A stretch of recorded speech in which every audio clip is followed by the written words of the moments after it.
S, வீடு, schools, hotels, store room இங்கெல்லாம் partition wall கட்டணும்னாலும் இப்போ பில்டிங் போனஸோட first choice Renocon Rapid Wall Panels. குழந்தை திருமணம் இல்லாத இந்தியாவை உருவாக்க 3 கட்டங்களாக விழிப்புணர்வு நிகழ்ச்சிகள் மேற்கொள்ளப்பட்டு வருவதாக மத்திய மகளிர் மற்றும் குழந்தைகள் மேம்பாட்டுத்துறை இணையமைச்சர் அன்னபூர்ணா தேவி தெரிவித்துள்ளார். இது தொடர்பாக மாநிலங்களவையில் கேள்வி நேரத்தின் போது பேசிய அன்னபூர்ணா தேவி, இந்தியாவில் குழந்தை திருமணம் இல்லாத சூழலை உருவாக்க வேண்டும் என்ற நோக்கில் 2024 நவம்பர் 27 அன்று குழந்தை திருமணம் இல்லாத இந்தியா என்ற தேசிய அளவிலான இயக்கத்தை மத்திய அரசு தொடங்கியது.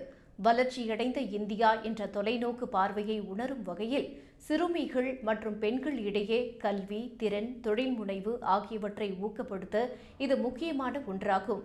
குழந்தை திருமணம் தடுப்பு குறித்த விழிப்புணர்வை பெற்றோர்கள், குடும்பத்தினர் மற்றும் சமூகத்தினர் இடையே ஏற்படுத்தும் வகையில் இந்த இயக்கம் நடத்தப்படுகிறது.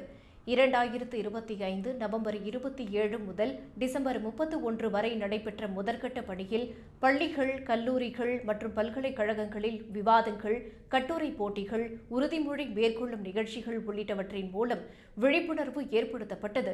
இரண்டாம் கட்டமாக 2026 ஜனவரி 1 முதல் ஜனவரி 31 வரை மத வழிபாட்டு தலங்கள், திருமணம் தொடர்பான சேவை வழங்குவோர், உணவு தயாரிப்போர் ஆகியோரிடையே விழிப்புணர்வு ஏற்படுத்தப்பட்டது.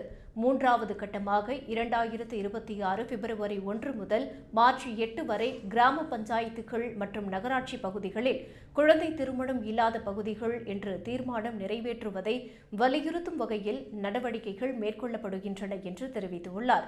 மேலும் குழந்தை திருமணம் இல்லாத இந்தியா இணையதள பக்கத்தில் 28 லட்சத்திற்கும் மேற்பட்டவர்கள் உறுதிமொழி ஏற்றுள்ளனர் என்றும், குழந்தை திருமணம் இல்லாத இந்தியா இயக்கத்தின் விழிப்புணர்வு நிகழ்ச்சிகள் 6 கோடிக்கும் மேற்பட்டவர்களை சென்றடைந்துள்ளது என்றும் அன்னபூர்ணா தேவி தெரிவித்துள்ளார்.